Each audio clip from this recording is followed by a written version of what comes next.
This meeting is being recorded.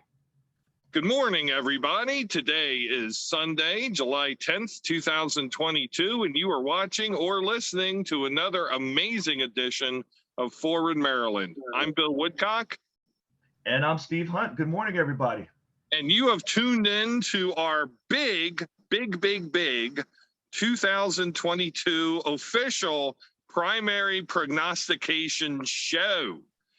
Where later we will have updates as to the three gubernatorial elections. You have official predictions from Steve and myself, and our guest prognosticator joining us through written prognostications, District 24 Democratic candidate for delegate and friend of the podcast, Rich Elliott. But first, Steve, before we get into the opening act of our show, I'm just going to ask, how's your weekend been? Well, you know what? My weekend has been awesome, and I don't have one of those musical dun-dun-duns for breaking news, but the Baltimore Orioles officially are not god-awful, and Buster Olney can kiss my big black backside, who said he would bet the ranch that they would only win like 60 games or something, and he said that they're so bad they shouldn't even be an MLB. He really trashed them in the early preseason stuff, but I got to spend the last 2 days at Oriole Park at Camden Yards, and it has been as loud and excited and exciting as I have seen in a very long time. The Orioles, for those of you who aren't paying attention, and many of you probably aren't because they've not been worth paying attention to for a while, won their 6th and 7th games in a row. Friday night was a unbelievably insane ninth inning walk-off.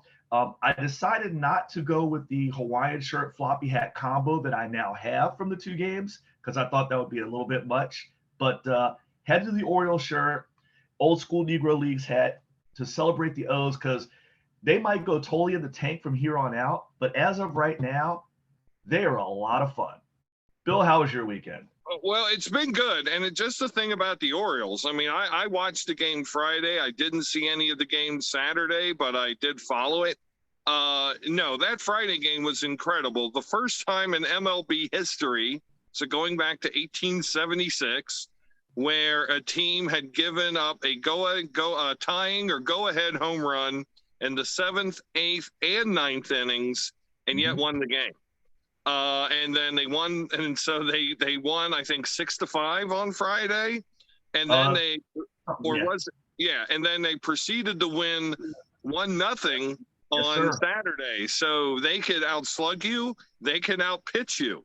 Those are very good dynamics for a team to have. They're 42-44.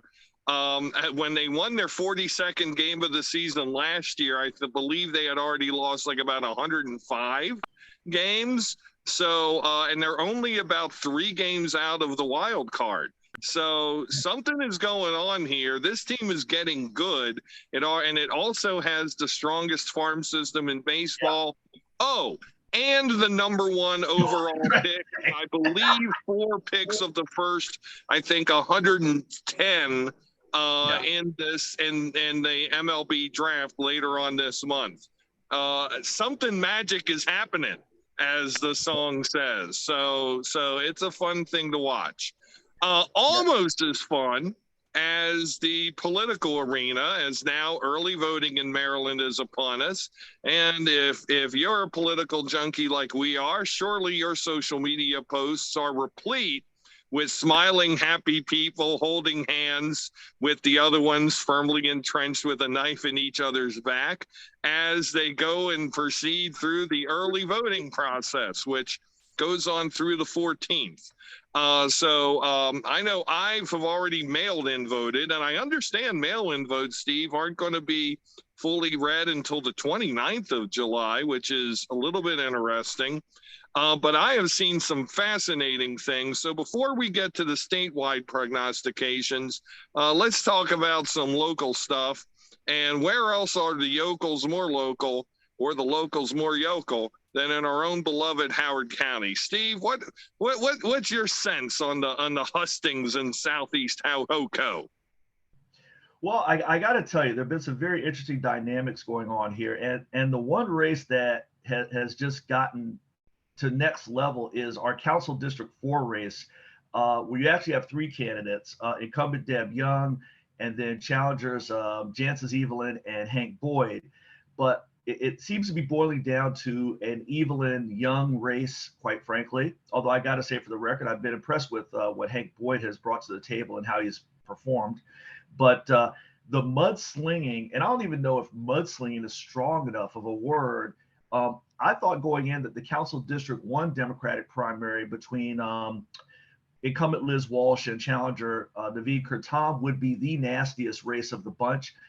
For a while there it was, mostly from the Walsh supporters going after Kurtam. But District 4 is like, hold my beer, like hold my case of beer. The mudslinging there between the sides has just gotten next level. I think if either candidate, looked the wrong way, the other side would call them, evil incarnate. So it's gotten nasty there in 4. Some interesting dynamics still in 1. State Legislative District 13 has become very interesting. I almost call that the frenemies race, where people who have supported each other very much in the past are now, going after each other. There's nothing like wanting the same job that doesn't bring that out. So not a ton of excitement in the primary across the board. Some Board of Ed excitement. Definitely, we have a microcosm in Howard County of what we're seeing nationwide with some of the fights over curriculum and diversity, equity, inclusion, et cetera. So it's been an interesting primary. It's gotten chippy at times. I'm sure it'll be even more so in the general election, because you'll have folks like, Alan Kittleman and Calvin Ball, their sides for the county executive campaign, really training the firepower on each other. Although, former executive Kittleman has really started a lot of that. So yeah, good times. We'll see how it turns out. Yeah, they are fun times, aren't they? I mean, my quick takes on those races you mentioned. I mean, plus maybe one or two more in there.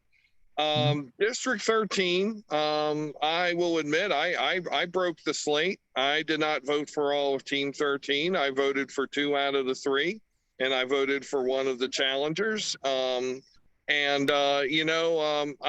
not a big fan of static politics. And frankly, I think we have enough of some of the same way of thinking. I almost didn't vote for a second incumbent or for a second person on the slate, which would have been one of the incumbents, because, frankly, even though the person is a very sharp person and a very dear person, I really haven't seen the activity out of their incumbency that I had wished for, which is sad. But I did not. I stayed the course. It's sad that there's no challenger for the state Senate, either on the Democrat or Republican side. Everybody should have to stand for an election. It's not a commentary on Senator Gazzoni's job or things that he's done or not done. It's just simply my belief. We go to, you mentioned District 1 and 4.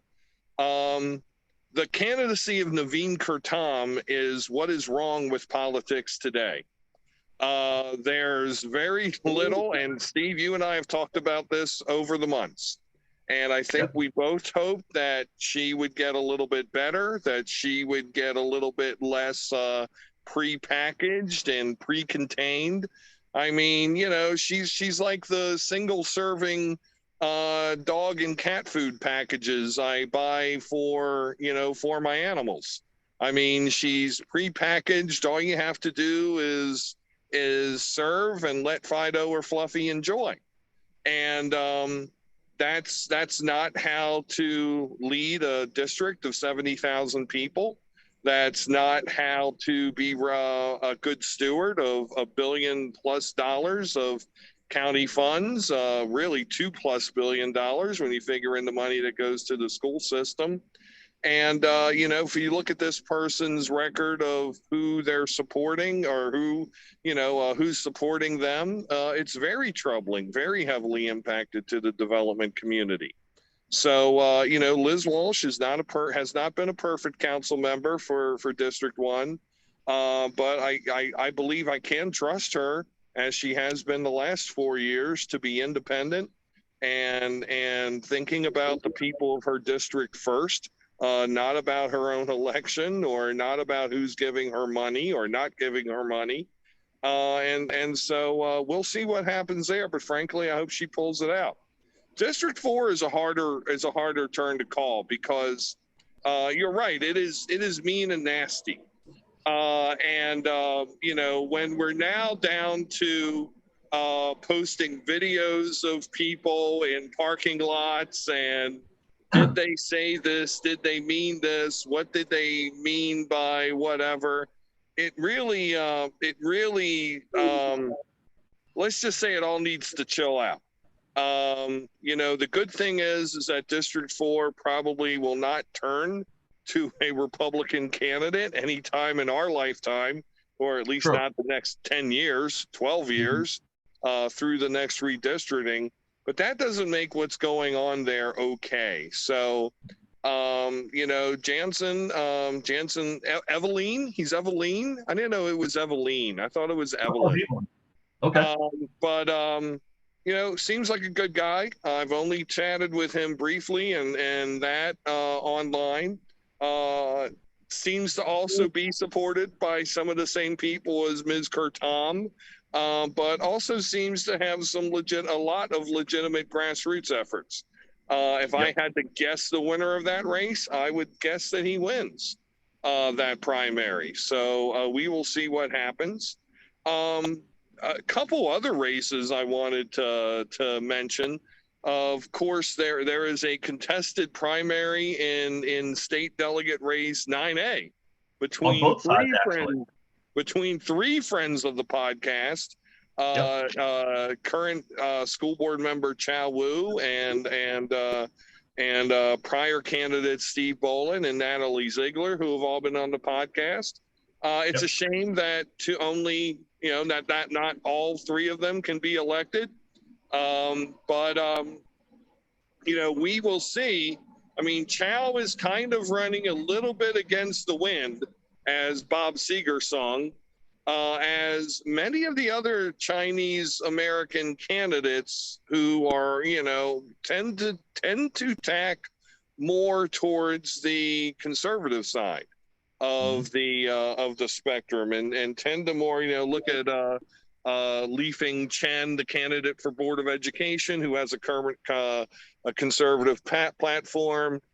Jenny Zhang, the candidate in the Republican candidate in 9A.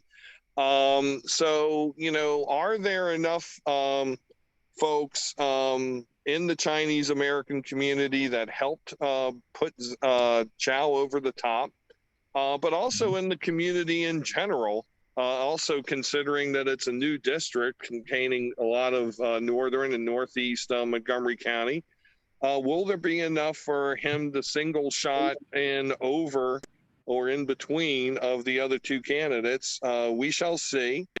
And Bill, then, can I briefly ask you about that new part of the district? Because I know you're very familiar with it. And when we got to 9A, I was going to ask you that, because my personal prediction in 9A on the Democratic side is I think Natalie Ziegler is set. I will not be surprised to see her in Annapolis next year. I think that her support goes really across the board. You see how she did in 2018. I think on the Democratic side, it really is Bolin versus Wu for that other spot to go to the general election. The way the district cuts, I think Wu will do well in his home territory, River Hill, Route 108 corridor, Clarksville, that area. I think Bolin will do very well West Ellicott City, going further to the west, out Route 70, etc. I think it turns on that Montgomery County district where Steve Bolin's done a lot of great work out there. He's knocked doors. He's connected with local electeds. He's done joint events with local electeds over in Montgomery County. And I think that's going to be the turning point. I think if Bolden does well there, I think he is set. I think if it's contested, and I saw yesterday that all candidates were at the Damascus, I guess it's a fair or whatever the event is over there over the weekend. How do you think that new section will turn this race? I think that so Montgomery County thinks a little bit more. They think a little bit differently than Howard County, and I think when Steve and Natalie were on the podcast, I mean it was very little secret that they were. I mean, they're not a ticket officially, but they were kind of coordinating efforts. Yep. And I think that will pay off for them. I mean, I'm not going to call this race, or make a prediction, but I think in terms of Chow Wu's standing, he's either going to be first or third. I don't see how he's second. I don't see how he splits between the two. And to your point, I mean, yes, I mean, the candidates candidate for county council in that part of Montgomery County and some other Montgomery County luminaries have supported them, and had them at their events. Montgomery County is an extremely regimented Democratic Party, extremely well organized, extremely elaborate organization. So, they have been working out there for longer because they kind of knew that they kind of had more awareness that they were going to be running in Montgomery County than Chow or any of the prospective District 13 candidates would have. So I think the advantage is to them. And then that gets me to my last race of curiosity and comment in HoCo, which is the unheard of 45-person strong Democratic Central Committee race. Royal Rumble, baby. Royal Rumble. 2 full slates. It's the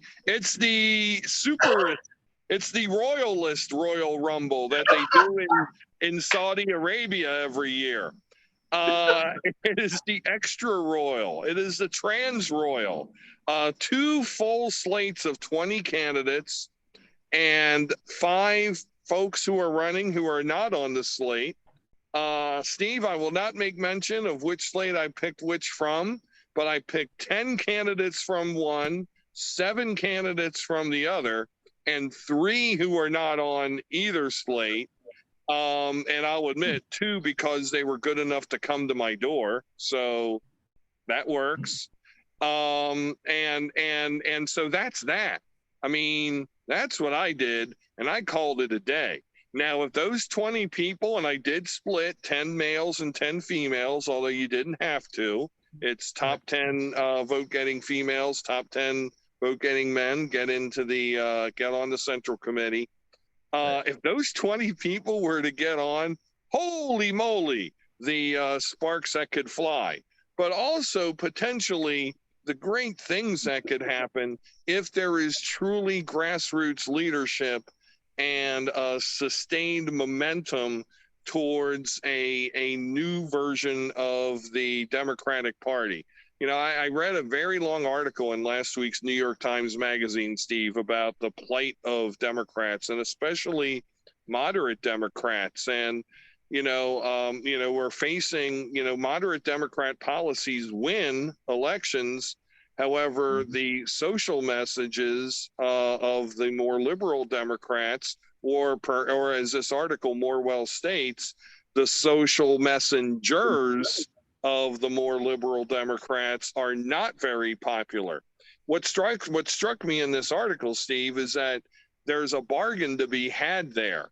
Espouse the policies, espouse what's good for people, but present it in practical terms. Don't sloganeer, don't accuse, don't threaten, don't make people feel less American if they don't, jump to embrace all of these issues, but explain how it's good for their communities. And my goodness, certainly the people who I voted on to the Central Committee, and a lot of the people who I didn't vote for Central Committee, are smart enough folks to be able to make that happen. Whether they have the will, we shall see. But man, what a pig pile, considering, as you know, a couple of times I was on Central Committee, it was barely enough just to get enough people to fill the daggum slate. This was something else. Yeah, here's the problem I see with Democrats, and I think it's embodied. I won't say I won't say both slates. I think it's really more on the side of one slate as opposed to the other, and you can figure out which one I'm talking about. And I think about that old, play in the Shakespearean play, and my son just did it at his middle school, so it brings to mind, I come to bury Caesar, not to praise him. And I think that right now we're hearing too much on either end, people who just want to praise the party and say, we just need to keep doing what we're doing because we're great and we keep winning and we are awesome. If it ain't broke, don't fix it. And the other side that just wants to burn the whole house down, just for the sake of burning the house down, not to build a new house, not to improve the house, but to burn it down just to say that they did.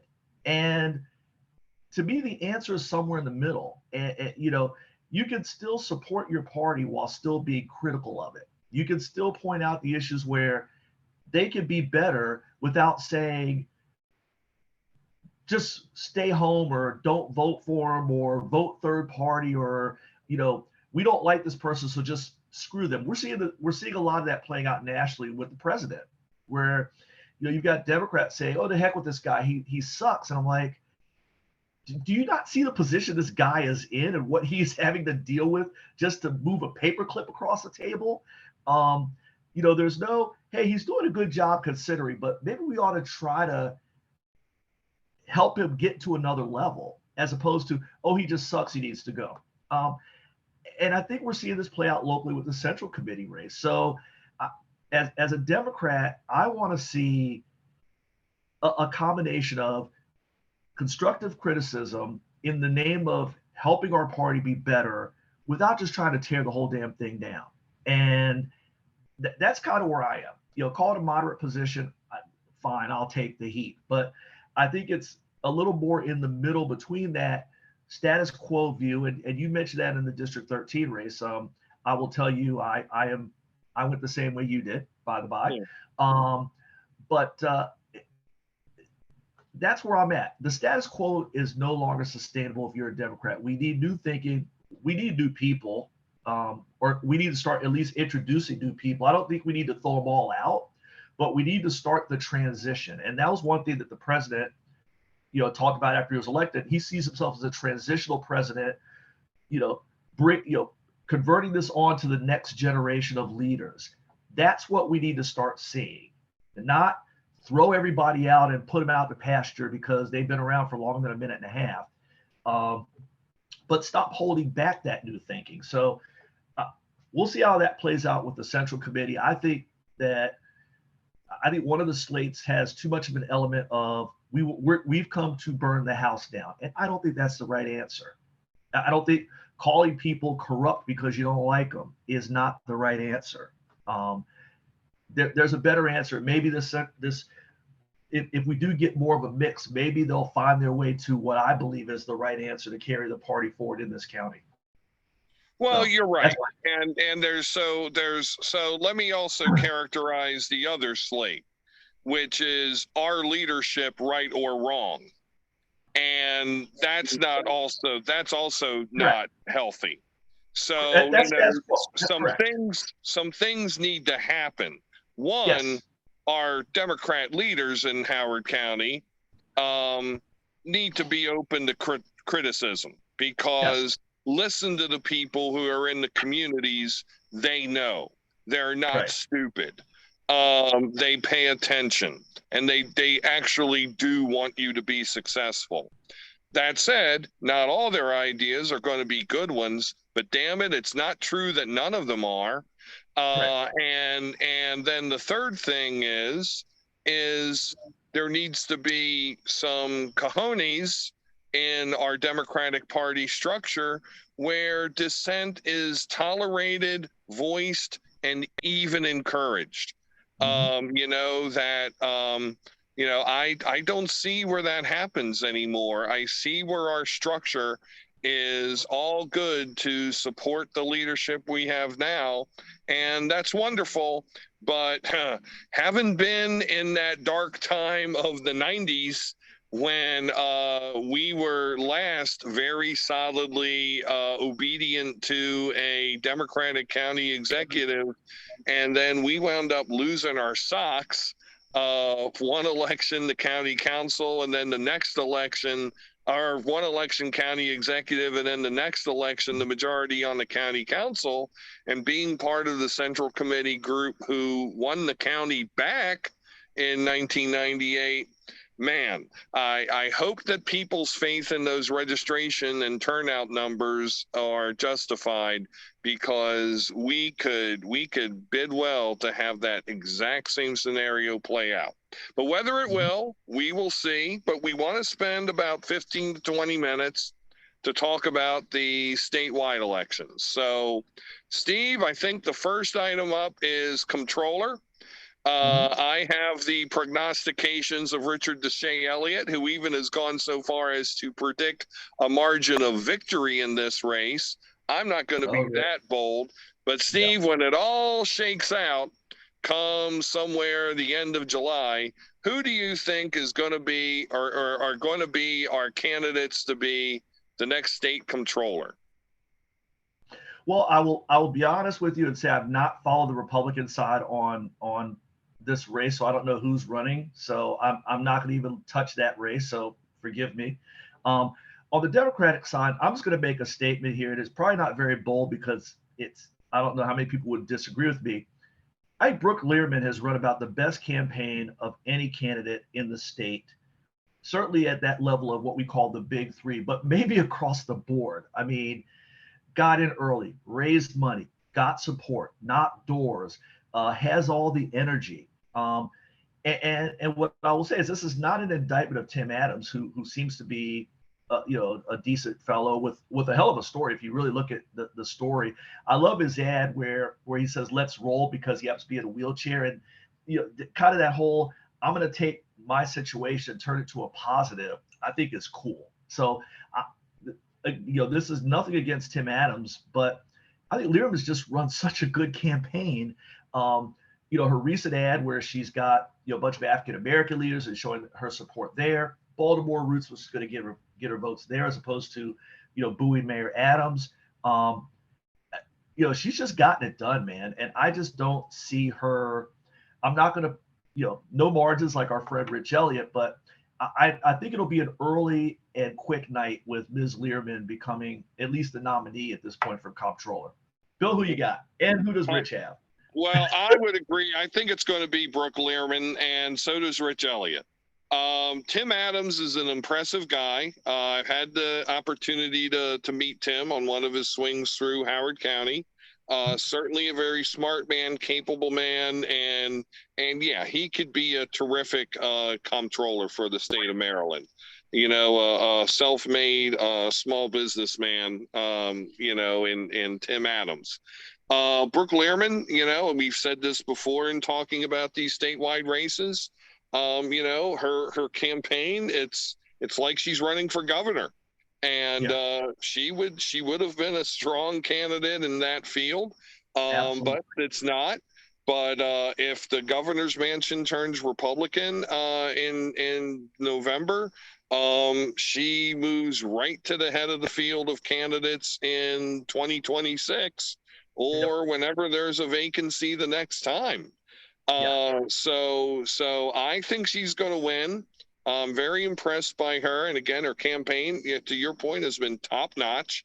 I would say, Rich Elliott says it's going to be a 55-45 margin. I'm not going to be that optimistic. I'm going to say it's going to be low 60s to middle 30s. To Learman to Adams. So, Steve, I'm going to move inside while, and by the way, for the Republican candidate, I'm going to go with Barry Glassman. I think the Harford County executive, I think, is the only candidate. At least he's the only serious candidate. So he's that guy. Steve, for the Attorney General, On the Republican side, I'm with you. I have no idea who the hell those people are. I'm sure there's somebody, and who knows who they are. No clue. But they should ultimately lose.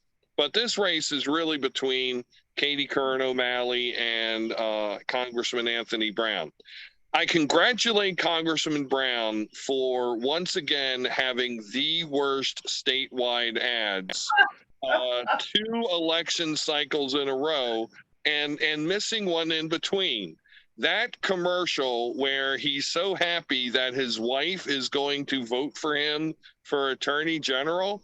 I mean, I know they're trying to go for yucks on that commercial, but good Lord, that's sad. Don't do that. Yeah. That was just simply not a good look. And yes, the O'Malley Curran ad that kind of distorted that while Anthony Brown has not tried a case in a Maryland courtroom for 30 years, he has tried cases in the U.S. military for 30 years as a judge advocate general, a JAG officer. So, Pooh, the wife of Lieutenant Governor Brown's former boss should know better, but they didn't. But I am still going to expect her to carry the day. I am going to go with a little bit of a closer margin. With I'm going to say around. I'm going to say that's going to be more like around 55-45, and I'm also going to pull up Rich's prognostication because I think this may be one where he and I actually disagree. And indeed, he does proclaim, I will read verbatim. I believe Anthony Brown will win, although the race will be much closer than it should be. I've encountered more than a few Prince George's voters who were so dissatisfied with Brown that they won't vote for him. But I believe Brown will win. Steve, who you got? Well, I'm going with Rich Elliott on this one, and I think Anthony Brown will pull it out. And I got to tell you, if you want to know the big loser of this race, it's got to be Martin O'Malley, because here is his, spouse and his former lieutenant governor both running god awful races. And this is not, this is the further deterioration, if there's any left of the O'Malley legacy, that you've got two people that I don't know that either one of them necessarily deserve to win. You're right, the Brown ad, not just the one with his wife, but the one with the shame bit has gotten some heat about Ms. O'Malley Curran. But her ads, you're right, are dishonest. I love that how you kind of set up like he was a great congressman, but he never did. It's like, yeah, he kind of did. So, I think that Anthony Brown, I can see where he could get his support from. I think he'll still get support out of the DC suburbs. I think he'll get support out of the Baltimore suburbs and Baltimore City. I don't know where O'Malley necessarily gets her support from. Maybe places like Howard County, stuff like that. But it's really too bad because this really is a historic, if you think about it, election. You have a black man and a woman running for attorney general of our state. And one of them will probably be the next AG of our state. And maybe down the road, we'll be able to celebrate the history for whomever wins ultimately in November. But there's not a lot to celebrate about right now because neither one of them, I think, are good candidates. But I can see a little bit more of a path for Brown than for O'Malley, and I think that'll carry the day. Yeah. So we are divided, and that's cool. To your point, O'Malley Curran, Baltimore City, Baltimore County, Howard County, Anne Arundel County, places where the Curran name, of course, being the daughter of former Attorney General Joe Curran, and where the O'Malley name still has currency, I think will matter. On the other side, Brown is, that guy who ran the effed up campaign who made Larry Hogan governor. It will be fascinating to see how this goes, but I think your point is well taken, and I don't see this as a race where one candidate wins so much as another candidate loses. And truthfully, yes, I mean, we will almost be assured of having where we have never had a female elected to statewide office or an African American elected to statewide office on their own steam without being part of a ticket. We are almost guaranteed to have 2 in this state in 2022, and we could theoretically have 3, which brings us to the governor's race. Steve, who you got? Well, this one, I had to whiteboard it, slide rule it, and throw it in a computer generated, artificial intelligence. No, I didn't. But this one is a hard one to call because, as I really boiled it down, it came down to Francho versus the not Francho, and I'm just going to jump right to it. I actually have Comptroller Peter Francho pulling this out. Why? I think the best thing that could have happened to the comptroller was the late charge surge, whatever you want to call it, of Tom Perez, and to a lesser extent, John King. I think if this were a head-to-head, effectively, Francho versus Wes Moore, I think Wes Moore wins. But, I can see Francho eking his way up to the, low to mid 30s. And then when you break down what goes on beyond that, I think John King will definitely get into the teens.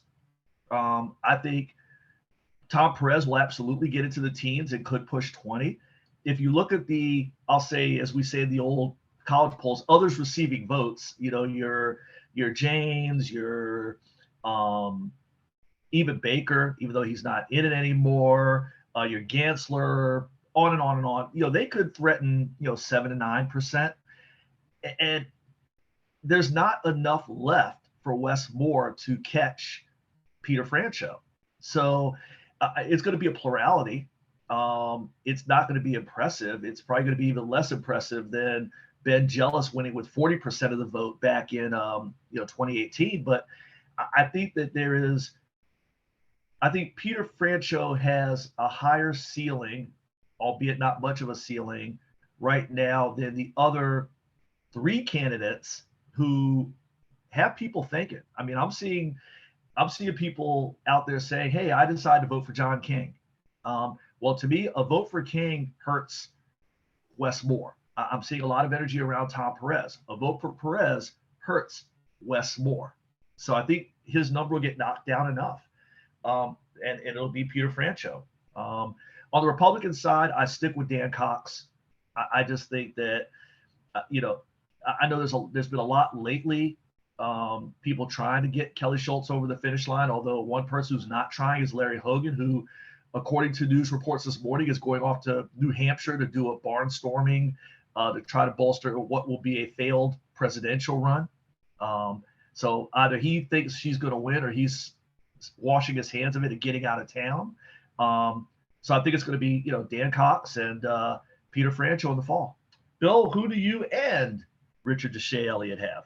Well, I'm going to speak for Rich Elliott first, and Rich, I didn't explicitly ask him to pick the Republicans, but I would have loved to have heard his feedback on the Republicans on this one. But he writes, Francho has been number 1 wire to wire. His lead is a few points over both of his primary competitors. The remaining undecided vote could move in a variety of ways, but I believe that Francho will get north of 25% to win the race. Thus saith District 24 candidate for Delegate Rich Elliott. I'll go with the Republican first. How amazing is it? Was it about 10 days ago, maybe 2 weeks ago, when I saw the Democratic Governors Association putting forth ads about Dan Cox being the hand-picked candidate of Donald Trump. What a troll job that is. Yeah. Because that, of course, not only improves Democratic chances in the general, but improves Dan Cox's chances in the primary. because many a Republican primary voter will be, as Jon Stewart would say, I'm intrigued. Tell me more. Except they'll be like, what?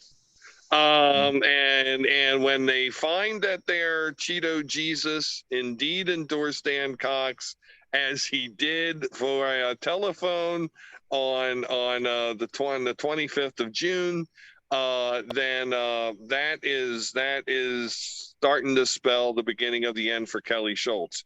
And look, you mentioned Larry Hogan. Larry Hogan knows how this stuff rolls. Ellen Sauerbrey was about 7 points and gaining fast on her a Republican counterpart who I can't even remember who that was in 1994. And then she wound up, it was Helen Delich Bentley, the former congresswoman. And then she wound up rolling Delich Bentley in the primary and then went on to narrowly lose the governor's mansion. Hogan remembers how he was picking up steam on Larry Craig in 2014 and then beat the Harford County executive and then went on to win the governor's mansion.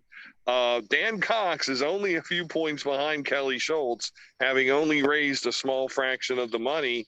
Schultz can congratulate herself on the second most disappointing set of campaign ads next to Anthony Brown, because both of her commercials are god awful terrible. So I think it's going to be Dan Cox as the Republican standard bearer for governor for 2022. Now for the Democratic side, and oh my goodness, this is the true battle royale. So much it's a head scratcher. Literally, it's a head scratcher, Steve. I'm going to talk about 7 candidates, and I think 3 of them are going to do much better than expected.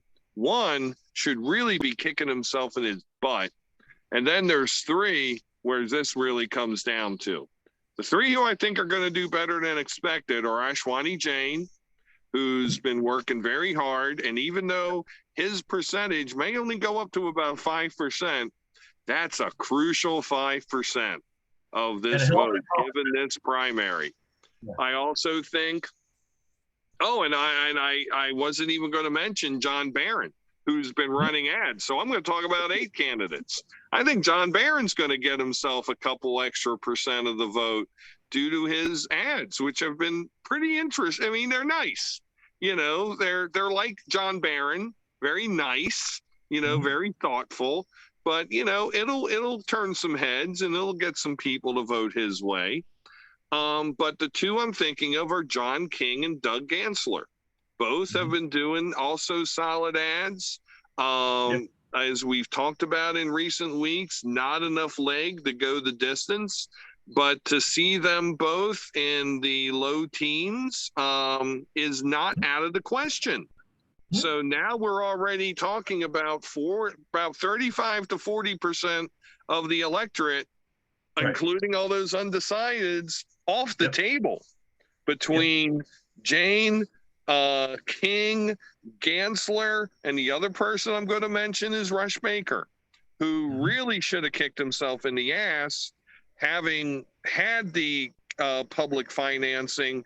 Why this man did not switch to an all-online campaign and just put it out there and say, this is what I'm going to do, because it's cheaper to go online and buy newspaper ads and go retail politic than to put ads up in Baltimore and Washington on cable and on TV.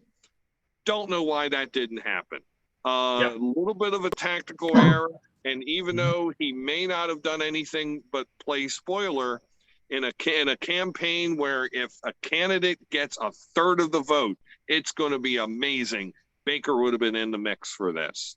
So I find that to be sad. But I still expect him to get 6 or 7% of the vote. So now we have about, let's say 13% for Gansler, 10% for King, about 6% for Baker and for Jane. Now we're at 35. maybe another 5% for the various other also rans in there. So now we're talking about 40% of the candidates, 40% of the electorate off the table. So how are we going to split up that remaining 60%? Steve, I don't even think that the winning candidate's going to get 35%. I don't think they're going to get 33. I think if someone hits 30, I think they've got it in the bag. And I think it's very more likely that it's going to be high 20s. And so that gets down to the game you played about the votes for and the votes against. And what's fascinating is that each of these three candidates are choosing a different path. Literally, it is a horse race, and it's coming down to the wire. So you have Francho, who I see as running a strong retail campaign. You know, he's been doing it from the get-go. He's always been amongst the leaders in the money. And, you know, several weeks ago, you know, I was at the Baltimore Greek Festival of all places. Who's the only gubernatorial candidate who shows up? Peter Francho.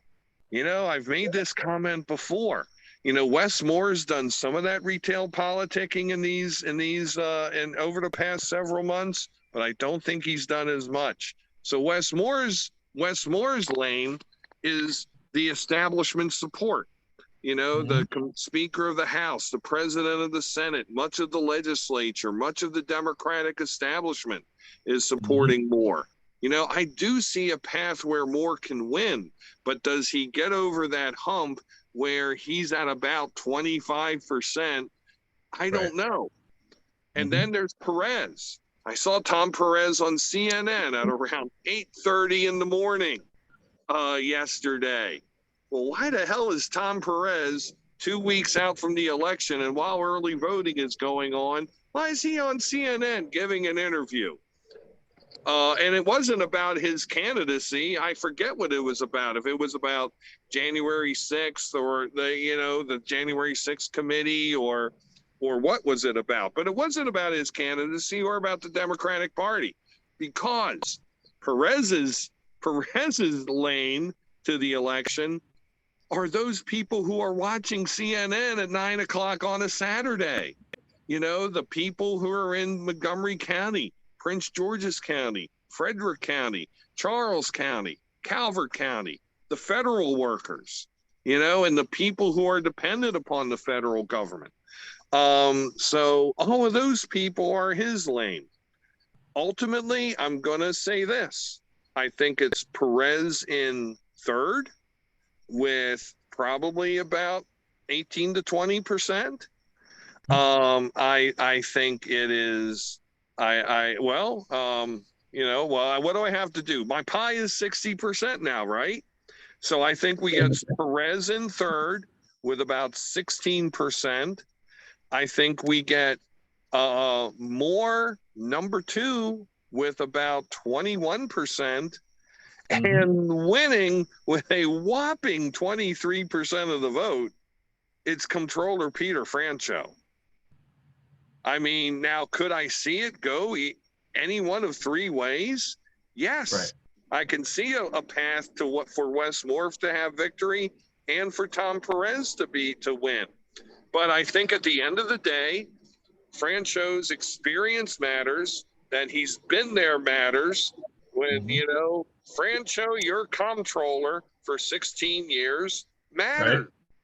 And so I think he wins the day, and holy Moses, what a barn burner we're going to have over the following 3.5 months, because the challenge will not be so much about, beating Dan Cox. It's going to be keeping the Democrats together and unifying the Democrats over who might be the candidate they wanted, and establishment Democrats wanted to see worst, wanted to see the least, let me just say. Yeah. A couple of things that just to unpack what you have there, Bill. It sounds like we're all in agreement here as far as who's going to win in what may be the most unimpressive win in the history of our state, but winning's winning. A couple of things. One, and I'm tying a few things together here. Not in addition to the Greek Fest, I went to a event for District 9A candidate Natalie Ziegler, and who was there to speak on her behalf? Peter Francho. So By the way, I ran into a couple of our old friends. Mr. Brody was there, and some others. So we had some good times. We'll have to catch up later on that. But the fact that for a county House of Delegates race, there's Peter Franchot. So you're right. It's that retail politics versus what Reverend Al Sharpton calls the latte liberals, which I think is where Wes Moore is going, and then Tom Perez is somewhere in between. So I think your math was much more elaborate than mine, but it got to the same place where there's enough there. Plus, primaries tend to skew older, and I think those folks would tend to go with Franchot. And the final thing is, end of July to find out. Shame on the state of Maryland.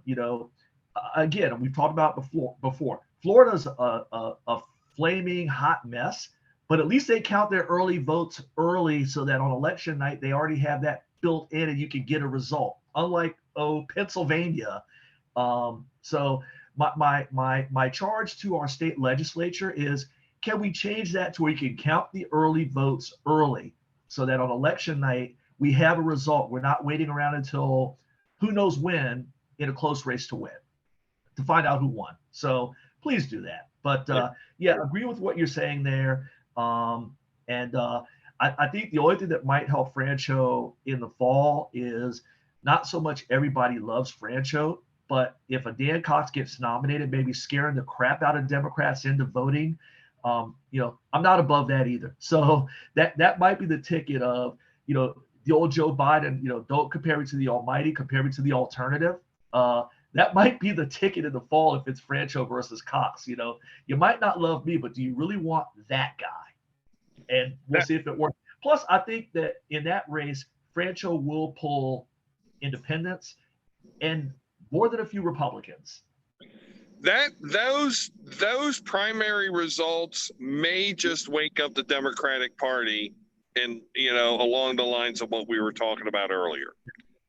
Anyway, we are now at the end of our fine podcast production. I believe this episode is number 196 of Forward Maryland. We're going to be bringing some hot action to you over the next several weeks, including tentatively scheduled for July 30th, a all-pro wrestling show. So luminaries are being lined up for that. You will be surprised at the cast of characters we are assembling. And our episode number 200 looms in August. And joining us for that will be none other than the indomitable Jason Booms, who will become, as we try host that mess. So, Steve, any last words on your end? Because I know the Diamonds are calling. Yeah, the Diamonds are calling. If it's Sunday, I'm in a baseball field somewhere, and as you can see behind you, Bill, the rains have left, and it's a beautiful day. So I want you to be able to enjoy that, sir. Now that you're back in better than ever. But final words. County is going to be fun. You made some prognostications. My very quick and dirty on the hot races is I agree with you on one. I think Walsh will win that one because I think her voters vote, and I think they're as passionate as any in the county. 4, I think Eveline, if we get the pronunciation Jansen. right. We know his name is Jansen. I think Jansen's wins because in talking to people in District 4, there's been an appetite for change in that district since 2020. So I think that if you look at the energy, it's no surprise that he has it all and Deb Young has basically Liz Walsh supporters. But guess what? They live in District 1. They can't help you in District 4. So the rest of them will be the rest of them. Board of Ed will be one that I'm watching because the ideological balance is at stake, and where we go in so many critical issues is at stake. And there are some candidates who, I'm just going to say it, are downright dangerous. They're not just bad. They're not just misinformed. They're flipping dangerous, y'all. So we'll be looking out for that. I may swing by an early voting place to see some of the festivities, maybe get some PTSD from my 2018 campaign. And we'll see how it goes. So that's it for me. We'll be back, like you said, Bill. Got some great shows coming up. They will be after the primary, so we can talk about how right or wrong we were about some of these, especially the gubernatorial race, because I'm with you. I'm going to be watching that. Who knows how that falls? That's going to be a fun one, not for the candidates, but for people like us. Yeah, we're gonna have some fun. Bill, thank you as always, and I will let you close this thing so we can both get out of Dodge, my friend. O's and Angels on Peacock at 11:30. True believers, let's go O's! Why not us, baby? And thank you for watching or listening to another edition of Forward Maryland. We'll be coming at you next week. For Steve Hunt, my name is Bill Woodcock. Thank you for watching or listening. Have a great week. Take care.